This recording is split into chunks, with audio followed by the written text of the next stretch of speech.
morning. We have Vadim Kaimanovich from Ottawa about spike decompositions and boundaries. Okay, thank you very much. It's where is chalk actually?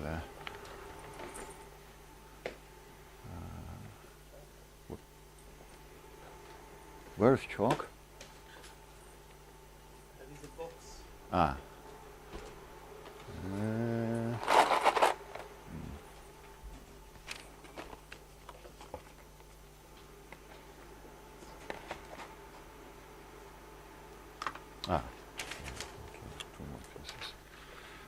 Okay, sorry.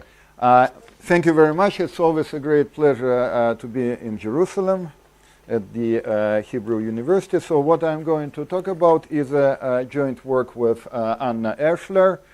Actually, it's a rare situation for me. It's almost written and will appear very, very soon on arXiv.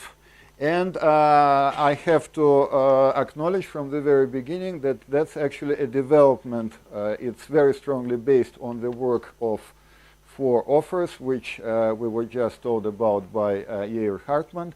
And so I also would like to acknowledge our gratitude to them for talking to us and for sharing their discovery.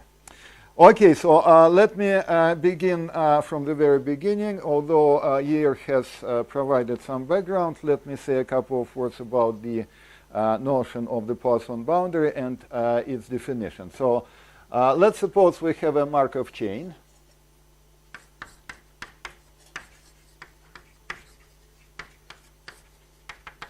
And let's suppose that its state space is somehow compactified, so that its sample paths converge almost surely to a limit point from a certain boundary, which is somehow attached to this space.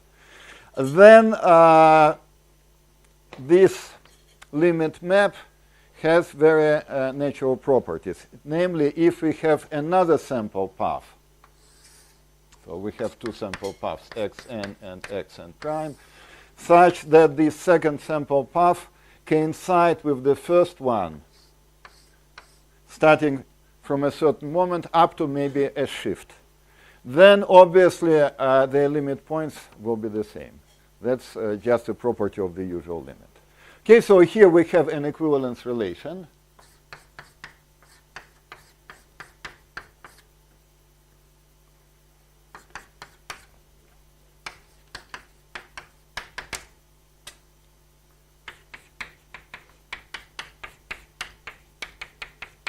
And if we have the usual topological convergence, then all equivalent sample paths, if 2 sample paths are equivalent, then they converge to the same limit point.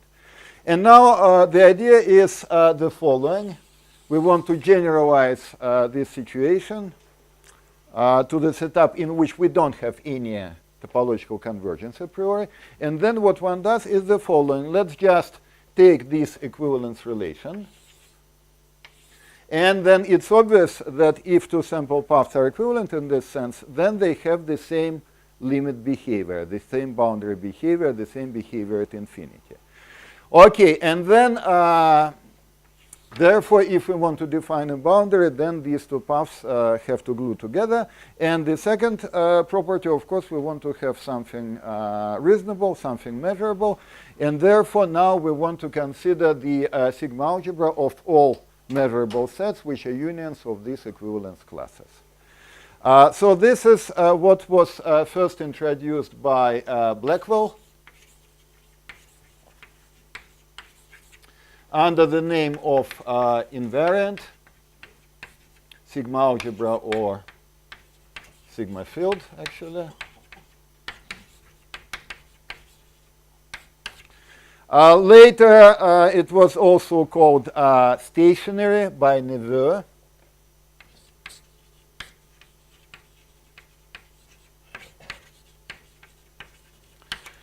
Both these terms are obviously overcharged, so I suggest to call it exit sigma algebra.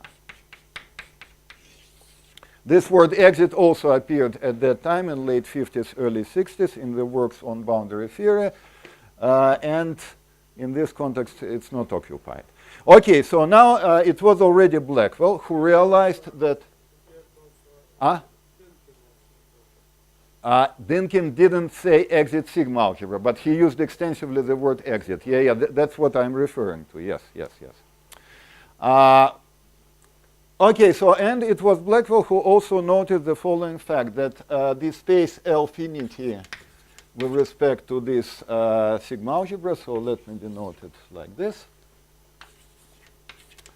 is isometrically isomorphic to the space of bounded harmonic function of our Markov chain.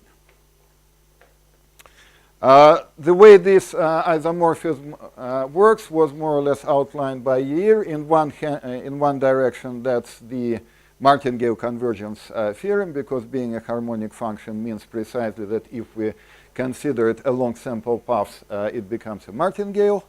Bounded martingale converge to their limit values, which will be measurable with respect to this sigma algebra. And conversely, if we have a function, a bounded measurable function with respect to this sigma algebra, then by taking into its expectations, we recover the corresponding harmonic function, which, in other words, can be called the Poisson formula. So this, the correspondence between bounded harmonic functions and this sigma algebra, was already very, very explicitly and very clearly understood by Blackwell. Now, what was not so clear at the time was how to pass from this sigma algebra to a certain boundary space. Actually, there is a very general fact from measure theory which says that if we are dealing with Lebesgue spaces, that's or they're sometimes also called standard Lebesgue spaces, then for these spaces there is just one-to-one correspondence between quotient spaces and the corresponding preimage subsigma algebras. So therefore, if we have any subsigma algebra, complete subsigma algebra in a standard Lebesgue, in a standard probability space or in a Lebesgue probability space using terminology of Rochlin, then automatically it produces a quotient space. However, this fact, so it was apparently first formulated by Rochlin in the 40s. By that time, his work appeared. By probabilists actually had hard time, well, still have hard time digesting that, as Yuval recently explained to me. This is the reason why, for instance, in your book, you are not talking about quotient spaces, but still talk about sigma algebras, right? Okay, so, and at that time, there were actually there were several groups of people trying to introduce various topologies on this boundary. And this is something which I have always found a bit strange, because in my humble opinion, probabilists should first care about mere theoretical objects, but there was somehow always this willing to introduce some topology. There were, first of all, there were Feller, Kendall,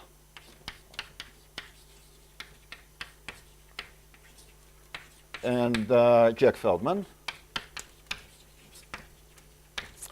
who wanted to define the boundary as the associated, as the result of the corresponding Stone-Check compactification.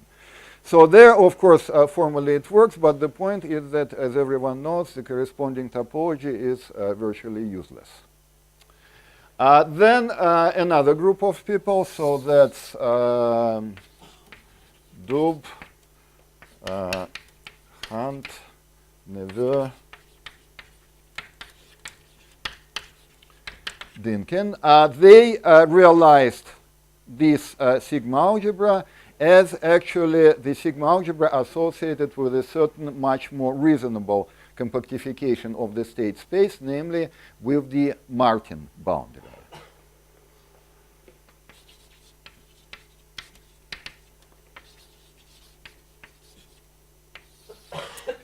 However, one of the reasons why people had to resort to pretty abstract constructions at that time was that actually there were no good examples of the situations when this boundary would be non-trivial. The first such example came from more or less from the work of Dynkin, who considered random walks on the free group. And free group, as it was explained by Yair, really provides very nice boundary, and one can talk about realizations of the random walk on this boundary. Actually, Dynkin at that time, he was also studying Brownian motion on the spaces of matrices, on symmetric spaces, and simultaneously, at more or less the same time, a little bit later, it was Hillel Fürstenberg who established explicitly the correspondence between the space of bounded harmonic functions on non-compact Riemannian symmetric spaces and what is nowadays called Fürstenberg boundary, roughly speaking, the space of flex. However, it is interesting that Fürstenberg, as Yair said, he also defined the Poisson boundary as a measure space, but it's interesting, and I asked him about that, and he admitted that he didn't really know about this Rochlin theory, because if one looks at his papers from that period, in particular at the one where he constructs the Poisson boundary, it's a certain rather technical ad hoc construction, which he has to choose separable family of functions and so on and so forth, so that still the idea that one should consider the Poisson boundary as a measure, entirely measure theoretical object in the measure category hasn't been crystallized at that time. Then in the late 70s, there was a very important work by Robert Zimmer, who realized the Poisson boundary for random walks on groups as he put it, the Maquis range of an appropriate cocycle on the group. And finally, nowadays, of course, we see that all this is synonymous. But finally, the formulation that the Poisson boundary is nothing but the space of ergodic components of the time shift in the space of sample paths. This was only, I think, explicitly formulated in our work with Vershik in early 80s. So what's important is that the Poisson boundary is a measure theoretical object. Okay, so now once we have defined this Poisson boundary, so let me introduce some notation. So I will be talking just about countable groups. So we have a countable group G and a probability measure on this group. Well, one should impose certain conditions on this group. Let me say that the group generated by the support of our measure coincides with the whole group G. So this condition is not restrictive, unlike the condition that the semi-group generated by the measure is the whole group. So that's the condition which Yair imposed. This one is stronger. However, this one is not restrictive because one can always pass to the smaller subgroup, to the subgroup generated by the support. Whereas this condition, it singles out a certain specific class of random walks. Okay, and then I have the Poisson boundary, which let me denote it like this. So that's a measure space endowed with a certain probability measure. This probability measure is should be considered as the heating measure of the as the image of the measure in the space of sample paths issued from the identity. Then the Poisson boundary is endowed with the group action, and therefore the corresponding translate of this harmonic measure will be the image of the measure issued from an arbitrary point G on the group. Okay. Now so it's not just a measure space, it's endowed with an action. It's endowed with an action, and this action has also quite nice properties. So it's amenable, it's doubly ergodic, and the advantage of the Poisson boundary in this respect is that for free it provides an action which has really nice properties, which would be quite hard to construct otherwise. Okay, and so now we have two questions. We have two questions. The first question is about the triviality of the Poisson boundary. And the second question is about its identification. So triviality of the Poisson boundary means that it is just a singleton. It's trivial as a measure space. Or in terms of the correspondence with bounded harmonic functions, it means that our random walk had the Liouville property. No bounded harmonic functions. Now, what's the identification problem? Suppose that our Poisson boundary is non-trivial. Well, if it is trivial, we have identified it with a singleton. Now, typically, we are not dealing with an abstract group. Our group comes equipped with certain structures. It has a certain either geometrical or combinatorial structures. And it may so happen that we can identify the boundary behavioral sample paths in terms of these structures.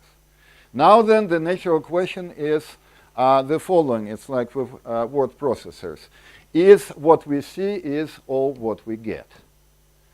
Namely, we have a certain geometrical boundary. We see that sample paths converge to this boundary. That provides us with a certain type of boundary behavior. The question is whether this is a complete description of the whole boundary behavior. Whether in this way we have generated the whole exit sigma algebra. And of course, this identification problem is a generalization of the triviality problem. Because in the first case, we don't see anything, and we want to show that indeed the boundary behavior is trivial. Okay, so how does one identify the Poisson boundary? Well, the Poisson boundary is a measure theoretical object, so it's measure theoretical part or counterpart of the Martin boundary. So in particular, if you identify the Martin boundary, then you identify the Poisson boundary as well. And the Martin boundary in the non-trivial situation was first identified by Dymkin and Malutov in 1961.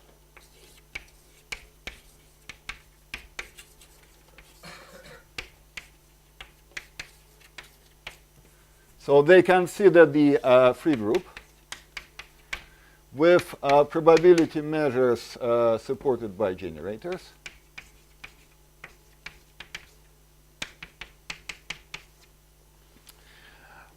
In this case, we have a very nice geometrical situation. We can look at the Cayley graph of our group, which is a tree. And then our random walk very much respects the structure of this tree because it's just nearest neighbor random walk on this tree. Our Markov transitions are just to one of the nearest neighbors in this tree. And then once we know that this random walk is transient, it goes to infinity, automatically from the structure of the tree, it follows that almost every sample path has to converge to a boundary point. Okay? Now, this is the boundary behavior which we observe. That's our boundary candidate. How do we prove that this is the whole Poisson boundary? Okay. what we have to do is the following. We have, in other words, we have to fix a point on the boundary, consider the corresponding conditional random walk. So we condition our measure in the space of sample paths by the boundary. This conditioning gives us a new Markov chain. That's general property, which is quite easy to verify. And then the question is to show that the conditional random walk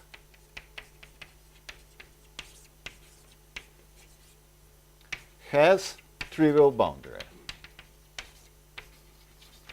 In other words, the points which on the boundary which we observe naively, they don't actually split any further. So that's the whole Poisson boundary. And how do we do this?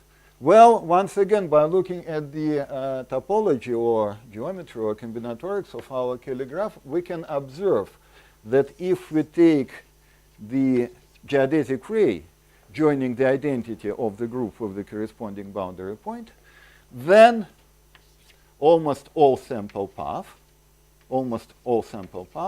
have to visit all the points on this geodesic ray. And it is this property that implies that for this conditional Markov chain, all bounded harmonic functions are constant. So I will call this geodesic, this set of points, the trunk of the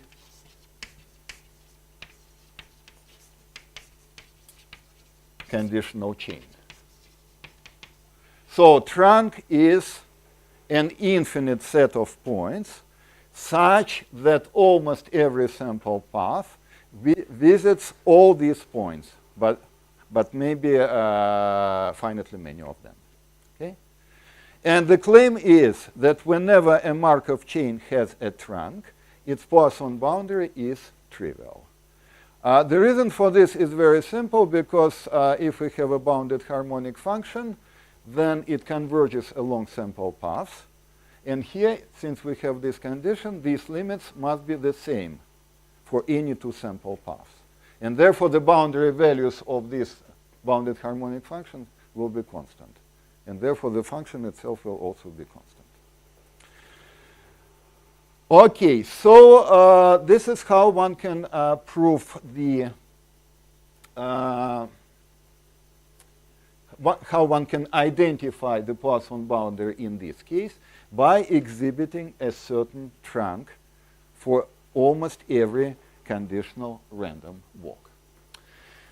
Now, in a more general situation, so when would this approach work? So if instead of a simple random walk on a free group, we consider just a simple random walk on an arbitrary tree,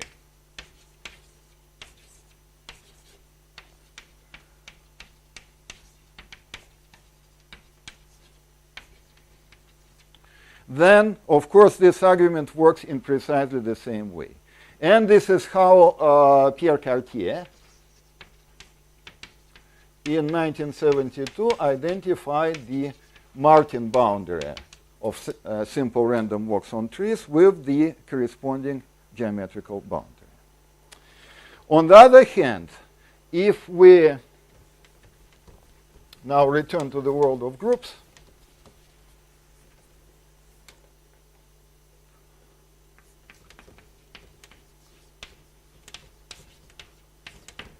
then here actually it is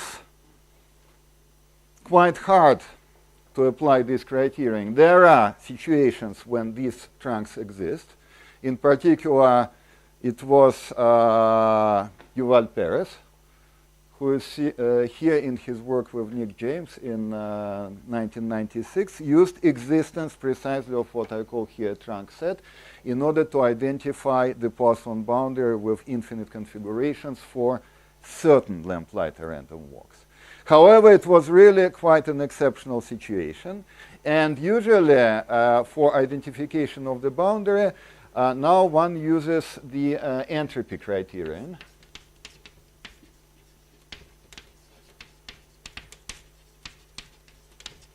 which requires estimating of the entropies of these conditional random walks and showing that they grow sublinearly. So this condition, of course, that the entropy goes to 0 is much, much weaker than existence of a trunk like this. Okay, so now, as we can see, the two setups, the setup of trees and setup of random walks, they diverge quite significantly. And nonetheless, and that's the central result of our work, there is a non-trivial intersection. Namely, for any group, well, for any reasonable group, there is always a random walk which behaves precisely like the simple random walk on a tree. So now let me formulate the main result. So the theorem.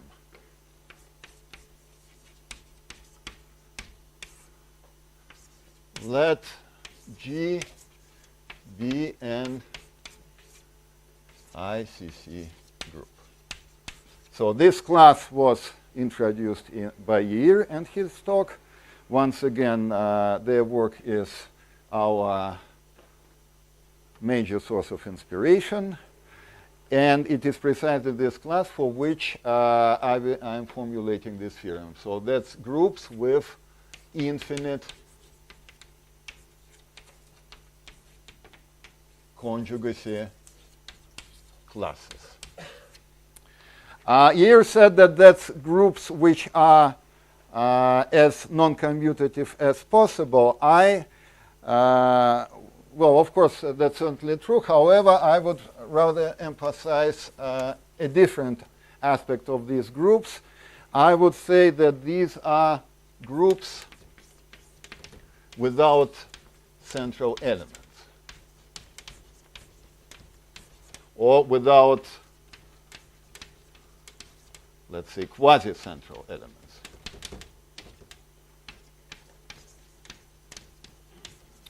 Because what does it mean to have a central element? A central element is the one which commutes with all group elements.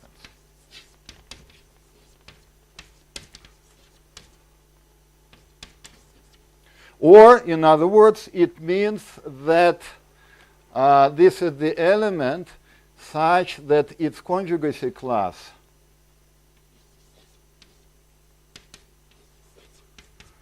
consists just of this element only.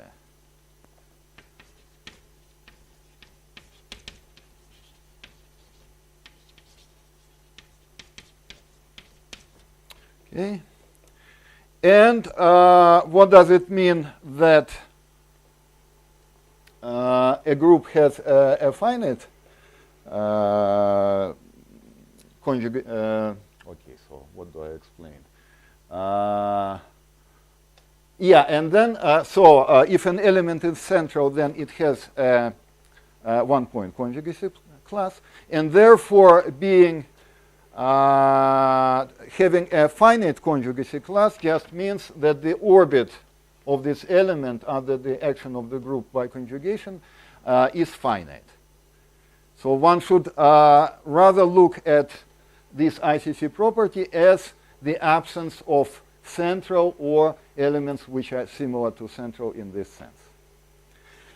Okay, so let G be an ICC group. Then there exists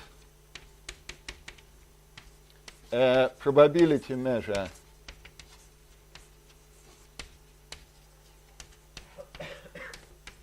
mu on G.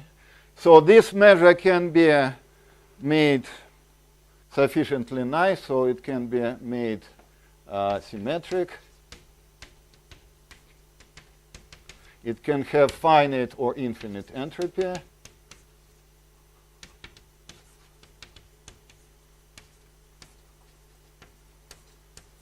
However, what is important is that it is always infinitely supported.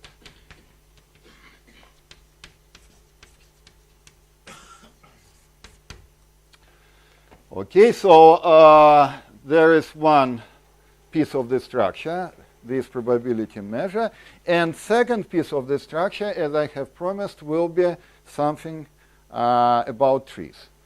Now, then first, and second, there is a forest, not a tree, but a forest on G. So forest is a graph which has no cycles, but which is not necessarily connected. So that's just a bunch of trees. That's just a bunch of trees with the following properties.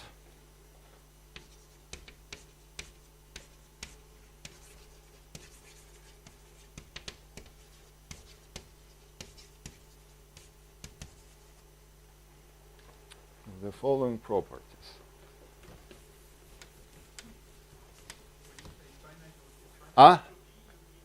What? Well, I can choose this measure to have finite entropy, and I can choose this measure to have infinite entropy, whatever you prefer today.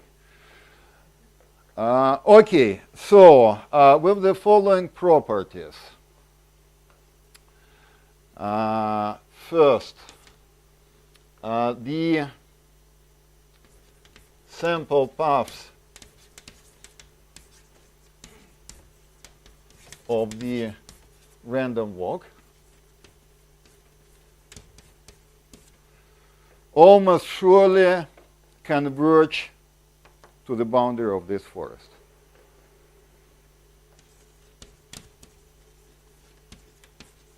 Okay, let me denote this forest by F, let's say.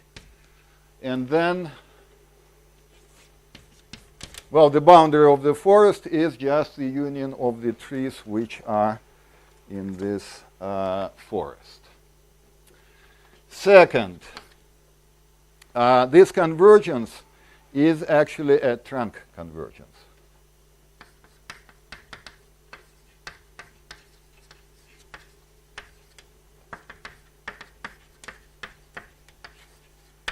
So here the situation is precisely the same as it was in Dinkin's example, in the example of simple random walks on trees. So I have a boundary point in one of the trees. Then I have the infinite geodesic ray converging to this boundary point. And then I just take the set of points on this geodesic ray, and I claim that these points, this set of points, is a trunk for the corresponding conditional random walk, conditioned by converging to this boundary point. Yes? On the group. No. It has nothing to do with calligraphs. No. I said that I'm switching. Now I'm forgetting about groups. So it's now I'm considering group as a countable set, and I have a forest whose vertices are elements of my group. Edges are just pairs of vertices. Yeah.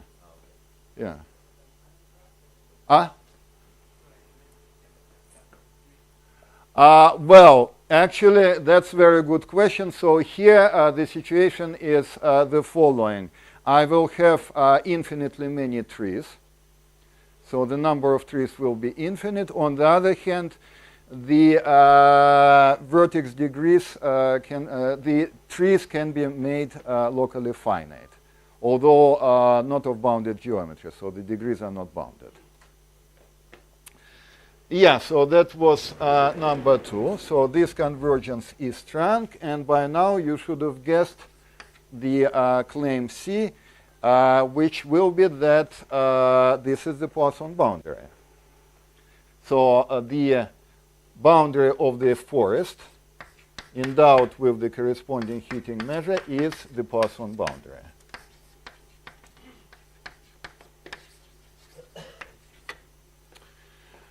And finally, the last property is that, well, not only this Poisson boundary comes with all nice general properties of Poisson boundaries, but also here in this particular situation, the action of the group on the Poisson boundary on this measure space is free. Therefore, almost every point stabilizer is trivial.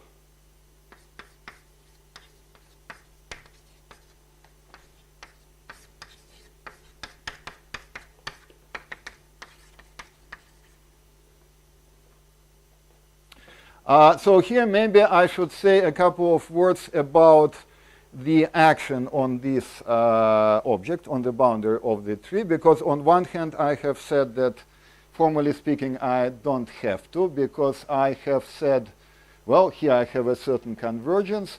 Then I say that I have identified this space with the arising heating measure with the Poisson boundary, and I know there is action on the Poisson boundary, which means that, therefore, there should be a certain action here.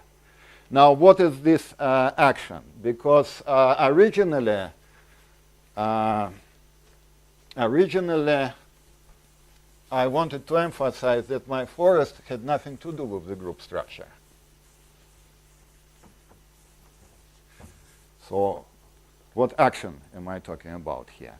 Well, still one can do something. So, suppose I have a forest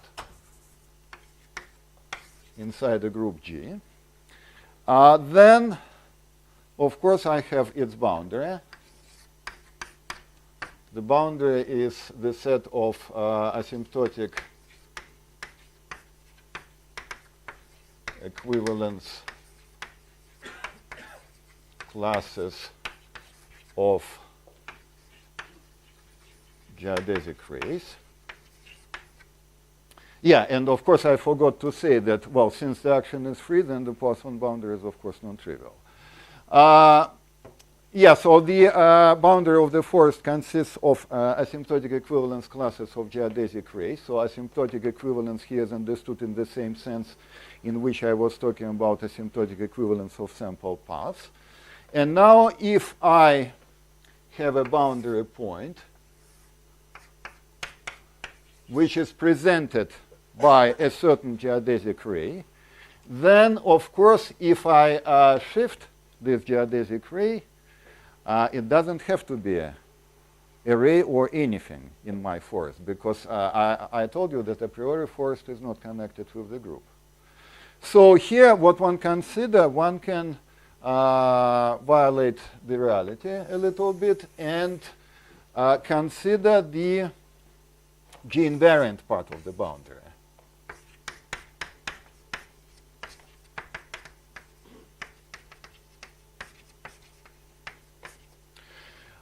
So what is this? This G-invariant part of the boundary will consist of all asymptotic classes of geodesic rays in the forest, such that if I take any group element and consider the corresponding translate, this will be asymptotically equivalent to another geodesic ray in my forest. Okay, so that's essentially the intersection. One can say that this is the intersection of all the translates of my boundary.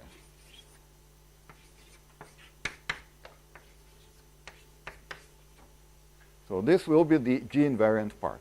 Of course, here one cannot say that it will be closed. There is no hope for that. Still, it is a barrel set, so one can talk about it.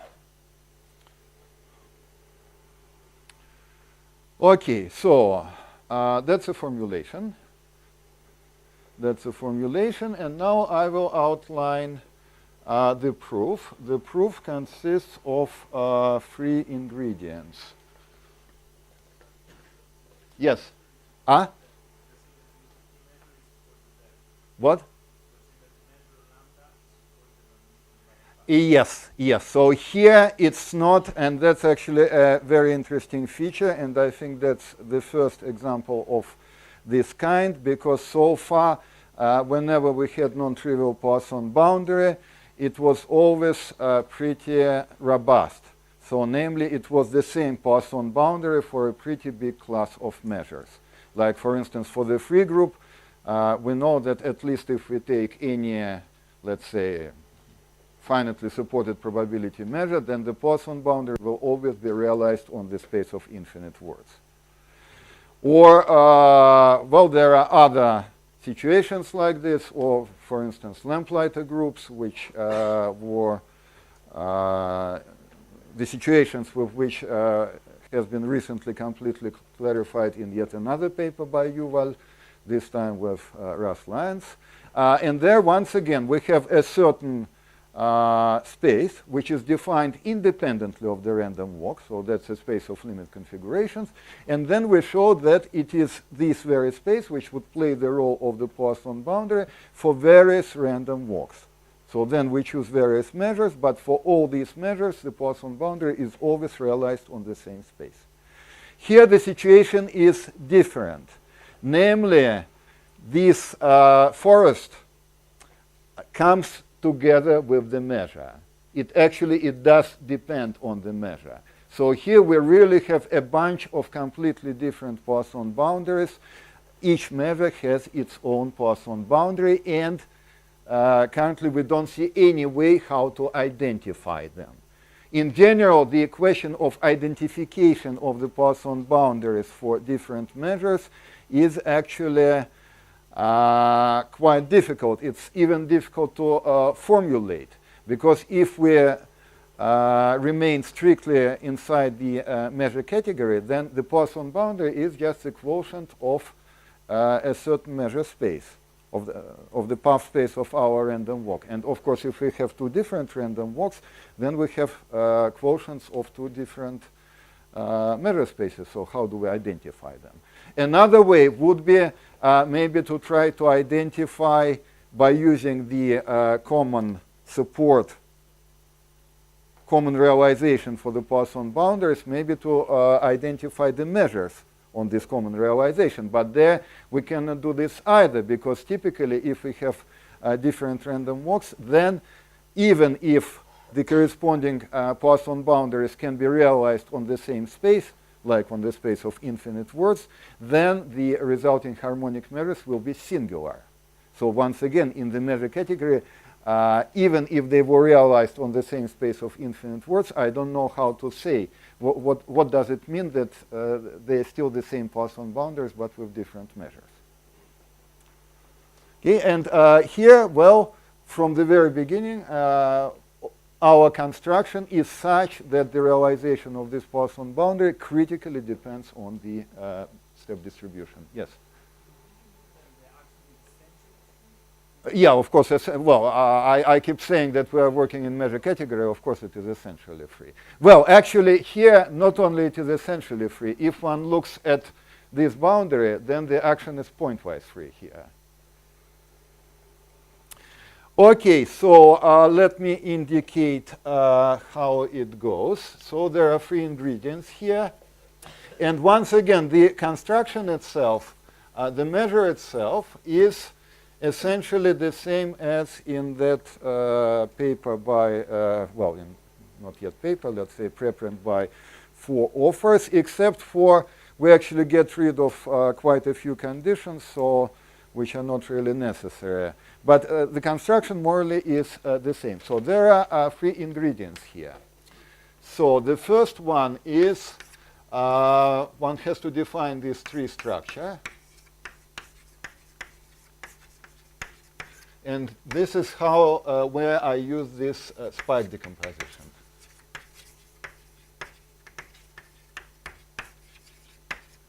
So this is entirely geometrical part. There is nothing probabilistic here. And nothing about ICC groups. Okay. The second part is probabilistic part.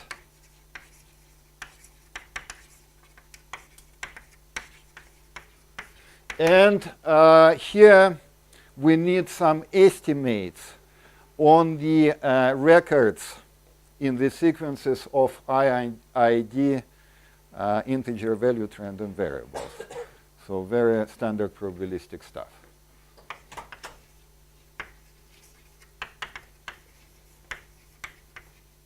Sequences of integer valued IID variables. And finally, the third ingredient. So here there is nothing about ICC groups either. And finally, the third ingredient is where we are really talking about ICC groups.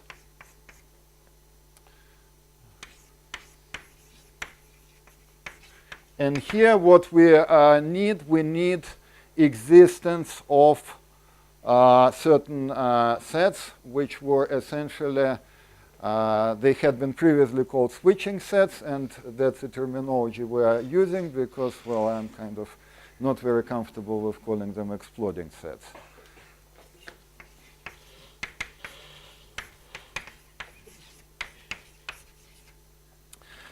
So here there is one difference, though, which I would like to emphasize. The work Yair was talking about, there they were only interested in showing non-triviality of the Poisson boundary. And therefore, for this reason, they were not concerned with non-amenable groups at all. And therefore, in particular, at this point, they were using amenability.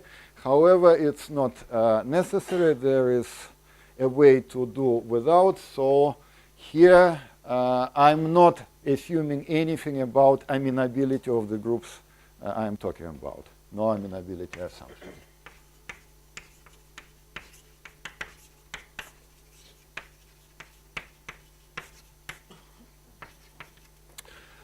So in a sense, to sum it up, the difference between our approach and theirs is like the difference between the weak law of large numbers and the strong law of large numbers. Because the weak law of large numbers is a certain statement, and those who had to teach probability know that very well. In order to formulate weak law of large numbers, one doesn't have to use the Kolmogorov consistency theorem. So it's all just about finite convolutions. All just about finite convolutions. And in particular, in order to establish non-triviality of the Poisson boundary, one just has to show that if we take convolution powers and their translates, then the total variation distance between them does not go to 0. Okay? Now, in the strong law of large numbers, we are talking not about averaging with respect to convolutions, but there we follow a single sample path in its entirety, which is why we have to define the space of sample paths. We need the Kolmogorov consistency theorem. And then we can make statements about individual paths. So that's precisely what we are doing here, because instead of looking at the positions of our random walk at fixed moments of time, here we are just following a single sample path to infinity, all the way to infinity. And it's there that we establish non-trivial boundary behavior, and it is in this way that we obtain a description of the Poisson boundary. Okay, now I have about 10 minutes, so let me maybe outline one of these points here.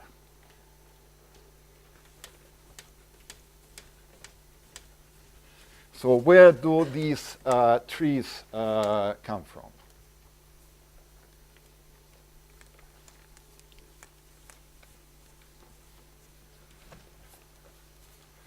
Here our starting point is yet another amazing observation done in that work which Yair presented to us.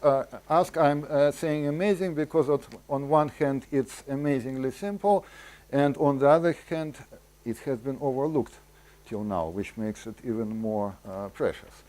So that's the following observation, that there are situations when we have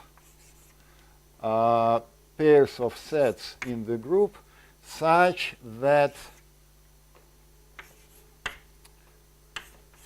their products taking in two different orders, their products are totally disjoint. Well, don't have to say totally, just outright disjoint, but just to emphasize. Okay, so namely, I will say that set sigma is switching for another set Z inside the group if we have the following identity, sigma 1 Z1 is equal to sigma 2 to Z2 sigma 2. So if I exchange the order in which they are written, that this is only possible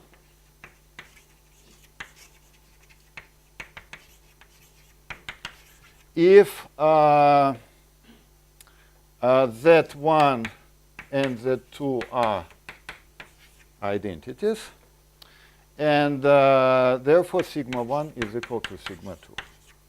So they can only, products like this can only be, can only coincide for this trivial reason. Okay, so, and now currently I'm not discussing the question of existence, so that's the third point of our program, but let me just give a simple example.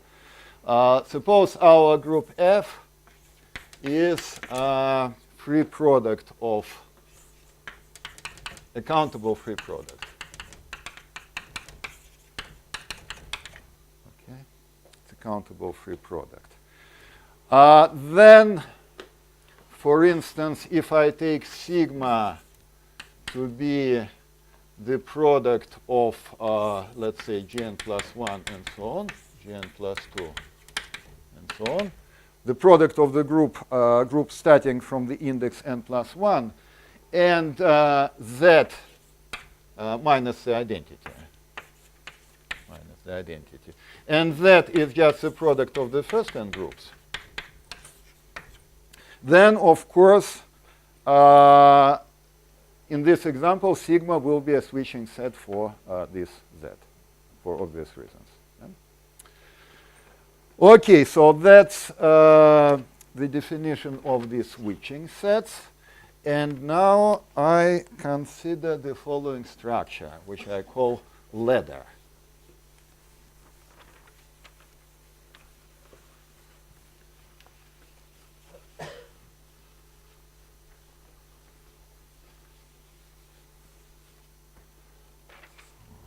Ladder structure.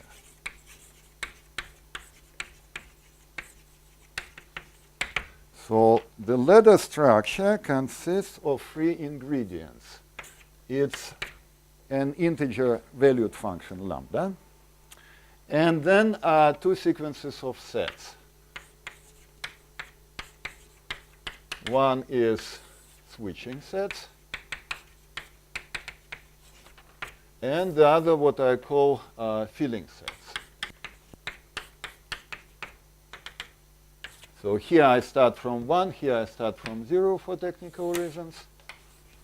That's filling sets.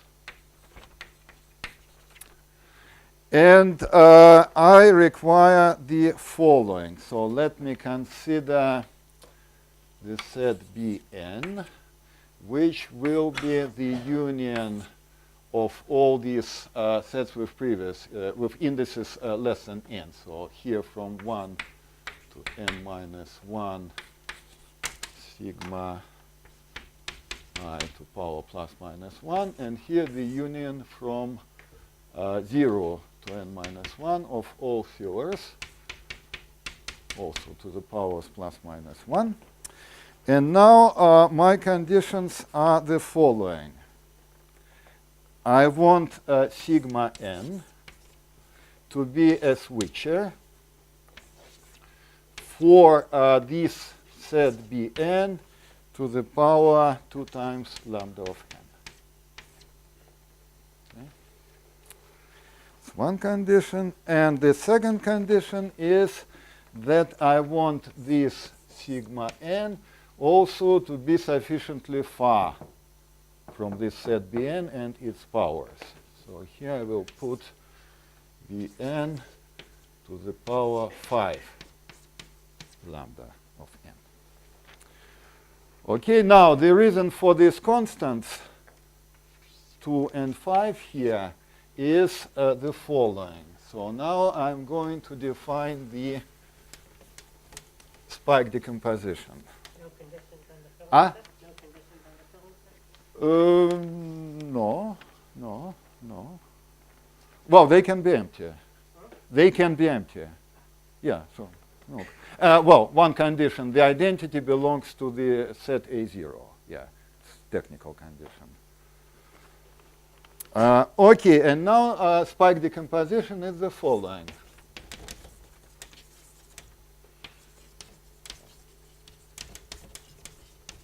So this is a decomposition of a group element G in the following form. So I will have a prefix, then the spike, and the postfix. Okay. So here I call it the spike because I want this guy to belong to a certain switcher with a certain index n.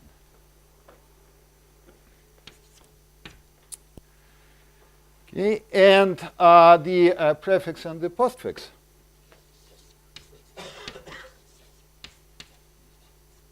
I want them to belong to this set Bn to the power lambda of n.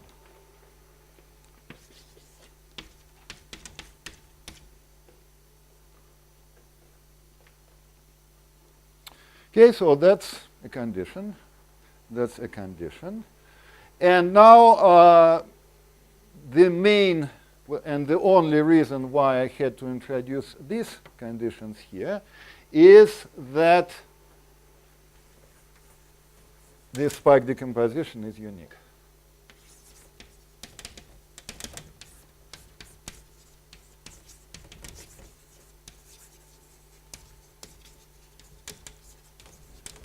If it exists.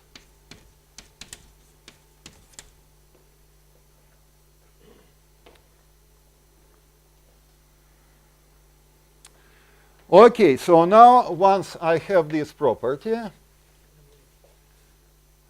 Where did the filling sets come into the picture? Well, they are all over here, so they're elements of this union, which is Bn.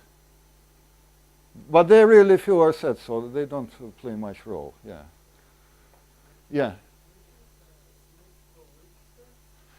Okay, so sigma n, I was just about to erase it. That's the switcher for the set Bn to the power 2 times lambda n, where this is Bn. Well, okay, that's its main part and the same part with fillers, analogous. Yeah. Okay, so the spike decomposition is unique, and this is really the central point of the whole construction, because it then provides me with the tree structure. So roots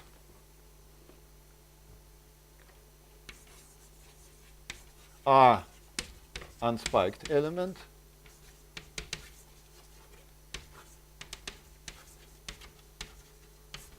Roots are unspiked elements. And the relationship is the following. So if I have spike decomposition,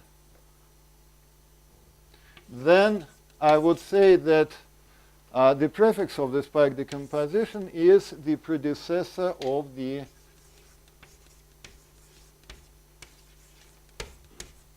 element whose prefix it is.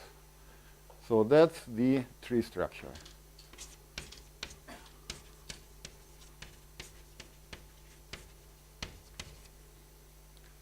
That's the tree structure.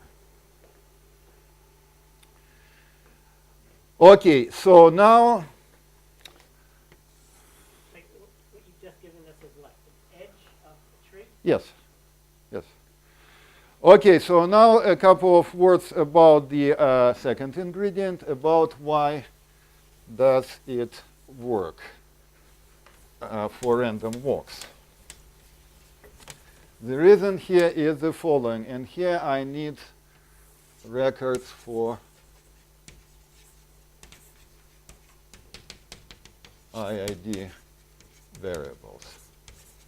So this is a very venerable notion, which is the subject of zillions of probabilistic papers, most of which don't really know what is written in the other zillion of probabilistic papers.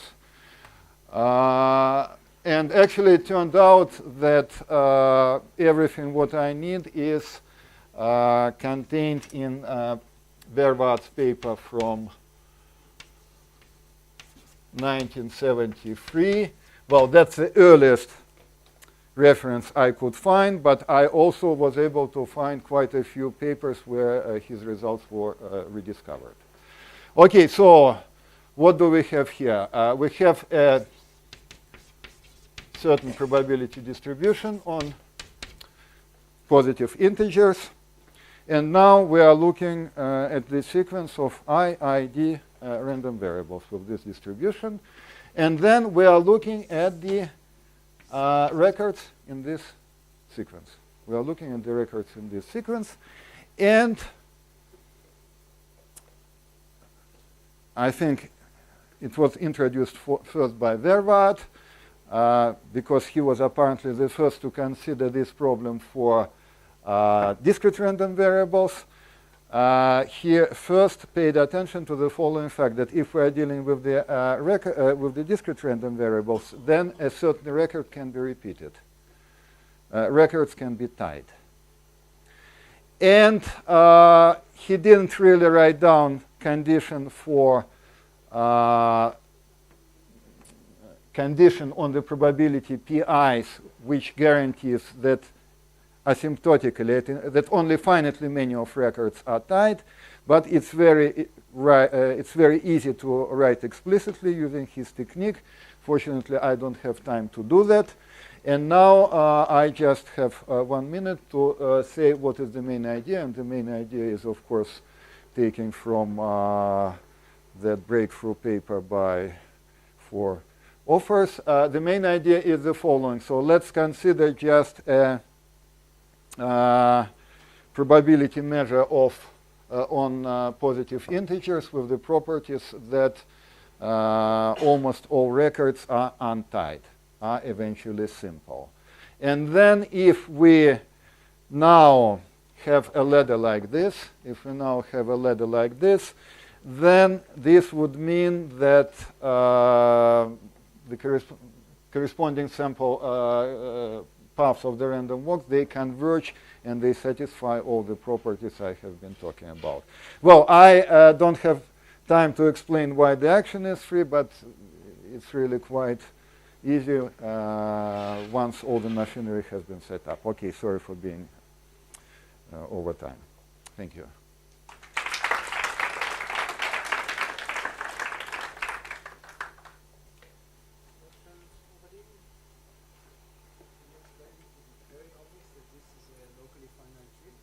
Okay. The way, well, actually, the way I presented it, it is not. The way I presented it, it is not, because here what happens is that, okay, well, it's still okay for my purposes, but it's not locally finite. Okay, so here what I will have to do, I will also have to plug in a certain upper bound for these record values and record times. And this will allow me to cut off the branches which are not really used by the random walk. Okay. So here in the definition of the ladder structure, I had a function lambda. So this function lambda has to come from here. This will be from the lower bound on okay, so here I want to make sure that whenever I have a record, I don't have too many, the time is not too big, so I don't have too many increments to multiply. So this will guarantee that I have a tree. And now if I want to make this tree locally finite, then I also have, I must have an upper bound. on the record times and record values, but that's very easy to obtain.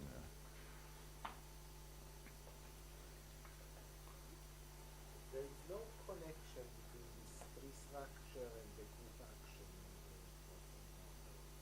A priori, no. I only explained that I take a certain part of the boundary of the tree which survives after applying the group action, but a priori, no.